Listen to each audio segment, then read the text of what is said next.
పూర్వం మధు మరియు కైతబ అనే రాక్షసులు వేదాలను దొంగలించి వాటిని ముక్కలు ముక్కలుగా చింపివేశారు.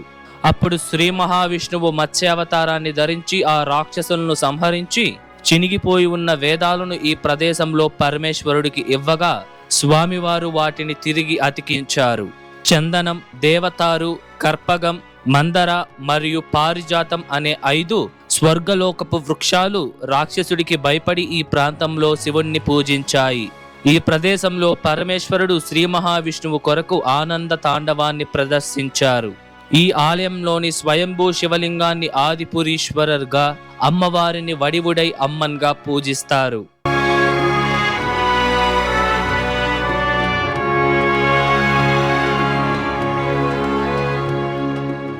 హాయ్, హలో, నమస్తే. వెల్కమ్ టు అవర్ ఛానల్ ఆలయ యాత్ర. ఈరోజు మనం దాదాపు 1400 సంవత్సరాల క్రితం నాటి ఒక పురాతనమైన మరియు అద్భుతమైన పాడల్పెట్ర శివాలయాన్ని అయితే దర్శించబోతున్నాము. ఇంతకు ఏంది ఆలయం అంటే శ్రీ త్యాగరాజ స్వామి వారి ఆలయం. ఈ ఆలయం తమిళనాడు రాజధాని అయిన చెన్నైలోని తిరువట్రయూర్ అనే ఒక ప్రాంతంలో అయితే ఉంటుందన్నమాట. మనకి చెన్నై సెంట్రల్ రైల్వే స్టేషన్ నుండి 11.5 కిలోమీటర్ల దూరంలో, అలాగే చెన్నైలోని కోయంబేడు బస్ స్టాండ్ నుండి 25 కిలోమీటర్ల దూరంలో ఈ ఆలయం ఉంటుంది. మీరు చెన్నై సెంట్రల్ రైల్వే స్టేషన్ నుండి bus number 1, 101, 159A and bus number 28 ఎక్కినట్లయితే నేరుగా ఈ ఆలయానికి అయితే చేరుకుంటారు. ఈ ఆలయం తాలూకా లొకేషన్ కూడా నేను మీకు డిస్క్రిప్షన్లో ఇచ్చుంటాను, చెక్ చేయండి. వీడియోని లైక్ చేసి స్టార్ట్ చేయండి. మన ఛానల్ని ఎవరైనా సబ్స్క్రైబ్ చేసుకోకుండా ఉంటే సబ్స్క్రైబ్ చేసుకోండి. రండి, ఇప్పుడు మనం ఆలయం వద్దకైతే వెళ్దాం.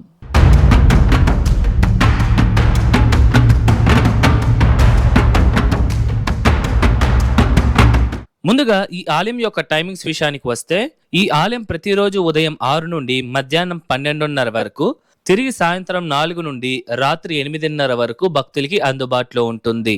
ఇప్పుడు రండి మనం ఆలయం లోపలికి వెళ్లి పూర్తి స్థల పురాణం తెలుసుకుందాం.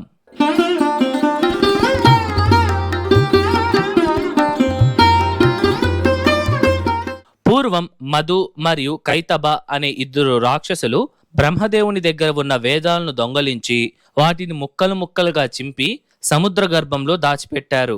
అప్పుడు శ్రీ మహావిష్ణువు తన దశావతారాలలో మొట్టమొదటిదైన మత్స్యావతారాన్ని ధరించి ఆ 2 రాక్షసులను సంహరించి చినిగిపోయి ఉన్న వేదాలను సముద్రం లోపల నుండి తెచ్చి ఈ ప్రదేశంలో ఉన్న పరమేశ్వరుడికి ఆ వేదాలను శ్రీ మహావిష్ణువు వారు ఇవ్వగా వాటిని పరమేశ్వరుడు తిరిగి అతికించి ఆ వేదాలను శుద్ధి చేసి బ్రహ్మదేవునికి అప్పగించారు.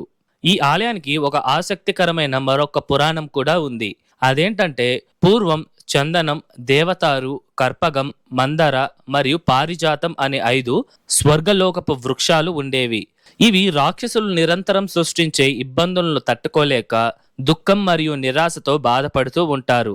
ఇక ఆ 5 వృక్షాలు స్వర్గాన్ని విడిచిపెట్టి ఏదో ఒక ప్రదేశానికి వెళ్లి కొంత సమయం ప్రశాంతంగా ఉండాలని నిర్ణయించుకుంటారు.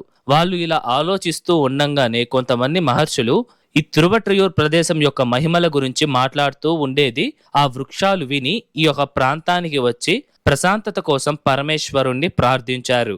అప్పుడు మహాశివుడు వాళ్ళ ముందు ప్రత్యక్షమై వారికి ఏమి కావాలి అని అడగగా అప్పుడు ఆ 5 వృక్షాలు స్వామివారితో, దయచేసి మీరు మా అభ్యర్థనను నెరవేర్చండి, మేము మీ పాదాలను తాకుతూ శాశ్వతంగా మిమ్మల్ని పూజిస్తూ ఉండిపోవాలి అని కోరుకుంటారు. దీనికి శివుడు చిరునవ్వుతో, మీరందరూ కలిసి మగిల అనే చెట్టుగా మారండి, అప్పుడు నేను మీరిచ్చే నీడలో నేనే ఉంటాను, ఇది నాకు చాలా ఆనందాన్ని కలిగిస్తుంది అని చెప్పగా ఇది విన్న ఆ వృక్షాలు ఆనందంతో స్వామివారు చెప్పినట్టుగానే మగిల వృక్షంగా మారారు. ఇప్పటికి కూడా ఈ ఆలయంలో ఆ మగిల వృక్షాన్ని చూడవచ్చు. ఇదే ఆ వృక్షం. ఈ ఆలయానికి స్థల వృక్షం కూడా ఈ చెట్టే.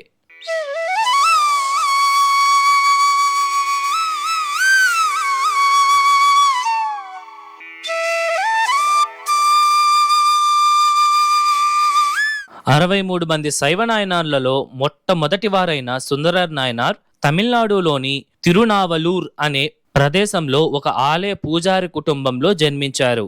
ఆయన చిన్నప్పటి నుండి శివభక్తుడిగా ఉండేవారు.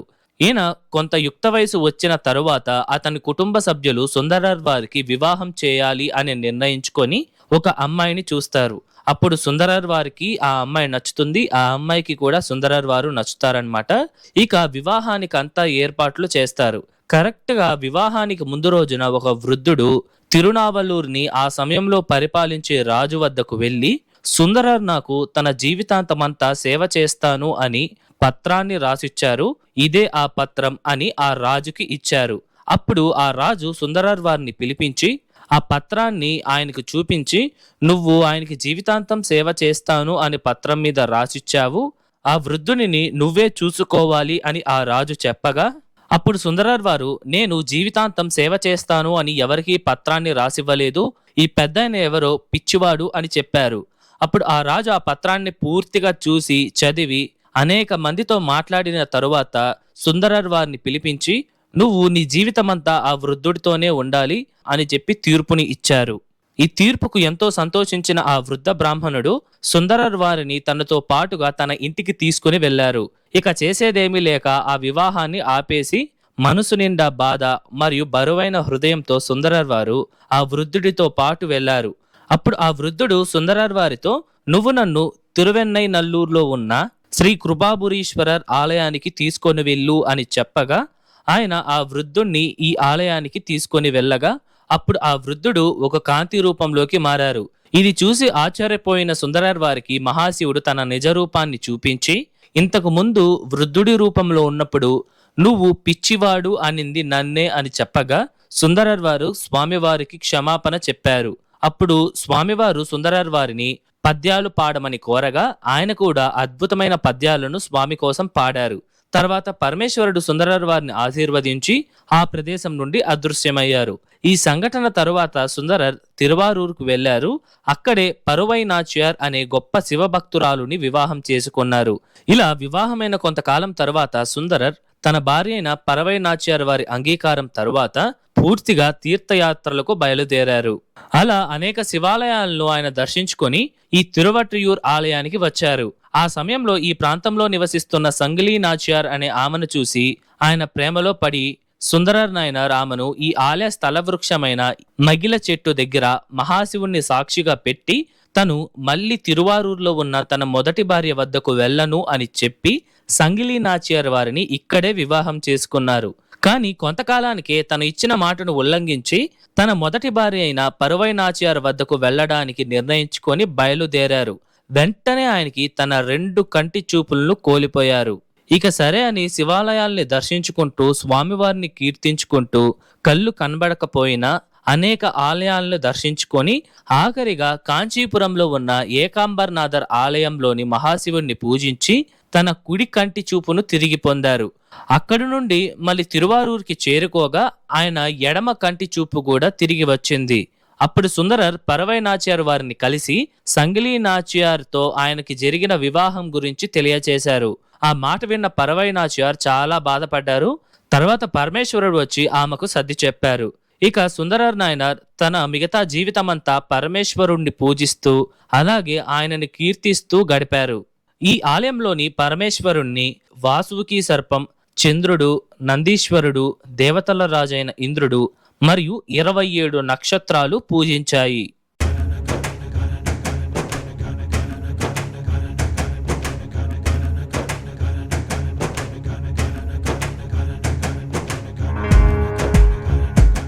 ఈ తిరువట్రియూర్ అనే ప్రాంతంలోనే 63 మంది శైవ నాయనార్లలో 44వ వారైన కలియ నాయనార్ వారు జన్మించారు.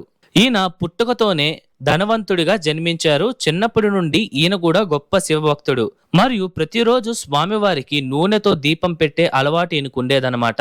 ఇలా కొన్ని సంవత్సరాలు చేసేవారు. ఇతని భక్తిని పరీక్షించడానికి స్వామివారు కాలక్రమేణా కలియ నాయనార్ వారి సంపదను తగ్గించారు. దీని ద్వారా ఆయన పేదవాడిగా మారారు. ఇక ఎంత ప్రయత్నించినా నూనెను కొని దీపం వెలిగించడానికి ఆయన దగ్గర డబ్బులు కూడా లేకపోయింది. అప్పుడు ఆయన తన మెడను కోసి తన రక్తంతో దీపం వెలిగించాలని నిర్ణయించుకొని కత్తిని మెడ మీద పెట్టంగానే సాక్షాత్తు ఆ పరమేశ్వరుడే ప్రత్యక్షమై కలియ నాయనార్ వారిని ఆశీర్వదించి ఆయనకు మోక్షాన్ని ప్రసాదించారు. ఇప్పుడు మనం స్వామివారిని దర్శించుకుందాం రండి. ఈ ఆలయంలో పరమేశ్వరుడు స్వయంభుగా శివలింగం రూపంలో వెలిశారు. ఇక్కడ స్వామివారిని ఆదిపురీశ్వరర్ మరియు పదంపకనాథర్ అని కూడా పిలుస్తారు. సంవత్సరంలో 3 రోజులు అనగా కార్తీక పౌర్ణమి రోజున మినహాయించి ప్రతిరోజు స్వామివారు బంగారు కవచంతో కప్పబడి ఉంటారు. ఈ ఆలయంలోని మొదటి ప్రాకారంలో ఒక ప్రత్యేక మందిరంలో త్యాగరాజ స్వామివారు మరియు అమ్మవారు అద్భుతంగా దర్శనమిస్తున్నారు. స్వామివారిని మరియు అమ్మవారిని చాలా చాలా అందంగా అలంకరించి ఉన్నారు. అలాగే ఈ ప్రాకారంలోనే మరొక పెద్ద మందిరంలో పరమేశ్వరుడు లింగం రూపంలో తిరువట్రయేశ్వరర్గా భక్తులకి దర్శనమిస్తారు. ఈ మందిరం చాలా పెద్దదిగా మరియు అద్భుతమైన ముఖమండపం, అద్దమండపం మరియు బ్రహ్మాండమైన శిల్పకళలను కలిగి ఉంటుంది. మనం ఈ ఆలయ రాజగోపురం నుండి లోపలికి రాగానే కుడివైపున పార్వతీదేవి అమ్మవారు ప్రత్యేక మందిరంలో దర్శనమిస్తారు. ఈ క్షేత్రంలో స్వామివారు ఎంత ప్రధానమైన వారో అమ్మవారు కూడా అంతే ప్రధానం. ఈ అమ్మవారు నిలబడి ఉన్న భంగిమలో 4 చేతులను ధరించి శ్రీ వడివుడై అమ్మన్గా పూజలు అందుకుంటున్నారు. ఈ ఆలయంలోని అమ్మవారు త్రిశక్తులలో ఒక్కరు. ఈ త్రిశక్తులలో 3 అమ్మవార్లు వివిధ ఆలయాలలో భక్తులని ఆశీర్వదిస్తారు. ఇందులో మొదటిది తిరువల్లూరు జిల్లా మేలూరులో ఉన్న తిరువుడై అమ్మన్ ఆలయం. ఈ ఆలయంలోని అమ్మవారు ఈచ్ఛాశక్తిగా దర్శనమిస్తారు. ఈ ఆలయం తిరువట్రయూరు నుండి 16 కిలోమీటర్ల దూరంలో ఉంటుంది. అలాగే రెండవ అమ్మవారు ఈ తిరువట్రయూర్ అనే ప్రాంతంలో ఉండే శ్రీ వడివుడై అమ్మన్. ఇక్కడ అమ్మవారు జ్ఞానాశక్తిగా భక్తులకి దర్శనమిస్తారు. మరియు ఆఖరిగా మూడవది ఈ చెన్నైలోని తిరుమలై ఓయిల్ అనే ప్రదేశంలో ఉన్న శ్రీ కొడియిడై నాయగి అమ్మవారు. ఈ అమ్మవారు క్రియాశక్తిగా భక్తులకి దర్శనమిస్తారు. ఈ ఆలయం తిరువట్రయూర్ నుండి 28 కిలోమీటర్ల దూరంలో ఉంటుంది.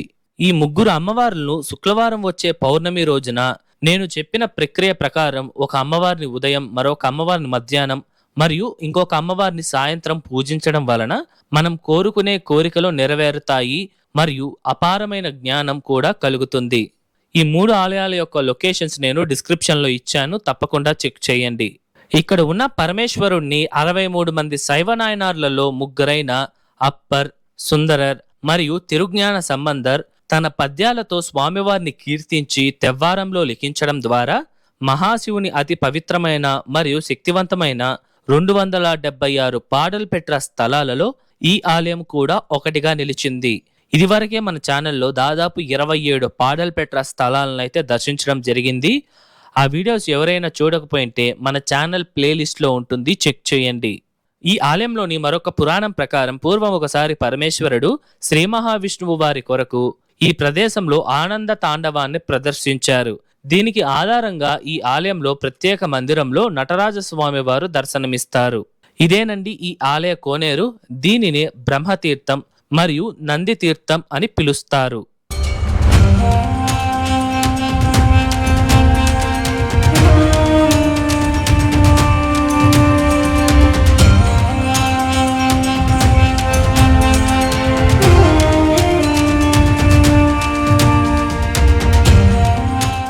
ఇప్పుడు మనం ఈ ఆలయం యొక్క పూర్తి నిర్మాణ చరిత్రను తెలుసుకుందాం. ఈ బ్రహ్మాండమైన ఆలయాన్ని 7వ శతాబ్దం అనగా దాదాపు 1400 సంవత్సరాల క్రితం పల్లవ రాజులు నిర్మించారు.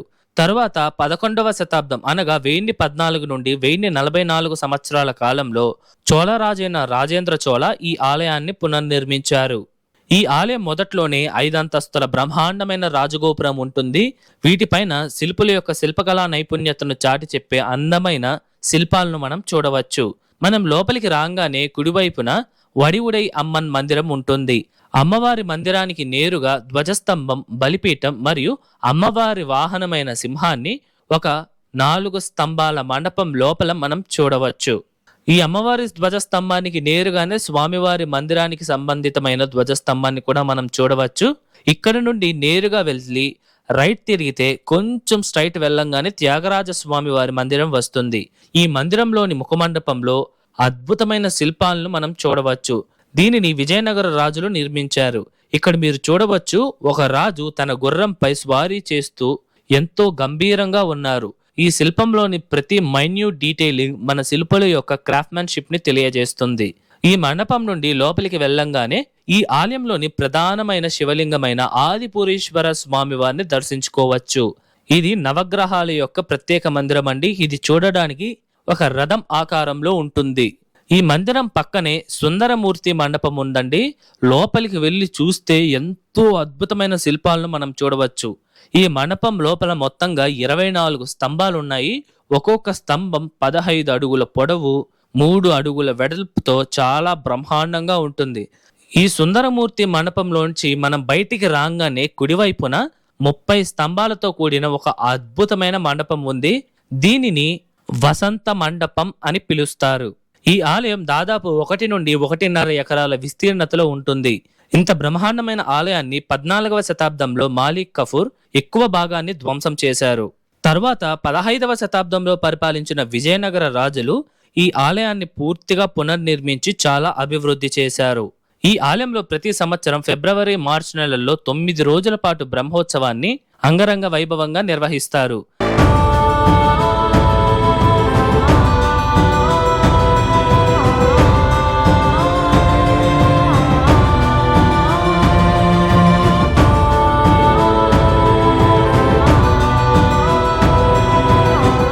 ఇదండి ఇవాల్టి వీడియో ఎలా ఉంది, నచ్చిందా? ఐ హోప్ ఈ ఆలయం తాలూకు పూర్తి చరిత్ర మీకు అర్థమయ్యేలా చెప్పాను అనుకుంటున్నాను. మీకు ఎటువంటి డౌట్స్ ఉన్నా సరే మర్చిపోకుండా కామెంట్స్లో తెలియజేయండి, నేను మీకు పక్కా రిప్లై ఇస్తాను. అలాగే ఈ వీడియోకు ముందు మన ఛానల్లో 276 పాడల్పేట స్థలాలలో ఒకటైన శివనందీశ్వర స్వామి వారి ఆలయం, అలాగే అష్టాదశ శక్తిపీఠాలలో 2వదైన కామాక్షి అమ్మవారి ఆలయంతో పాటు చెన్నైలోని వేలచ్చేరి అనే ప్రాంతంలో ఉన్న దండీశ్వర స్వామి వారి ఆలయాన్ని కూడా మనం దర్శించడం జరిగింది. ఈ వీడియోస్ ఎవరైనా చూడకపోయింటే వాటి లింక్స్ నేను మీకు డిస్క్రిప్షన్లో ఇచ్చుంటాను, చెక్ చేయండి. ఈ వీడియో ఎలా ఉంది, నచ్చిందా? నచ్చితే లైక్ చేయండి, మీ ఫ్రెండ్స్ అండ్ ఫ్యామిలీస్కి షేర్ చేయండి, అండ్ దయచేసి మన ఛానల్ని సబ్స్క్రైబ్ చేసుకోండి. మరొక అద్భుతమైన ఆలయం వీడియోతో మీ ముందరకు వస్తా. అంతవరకు మీ శివవరప్రసాద్ సైనింగ్ ఆఫ్.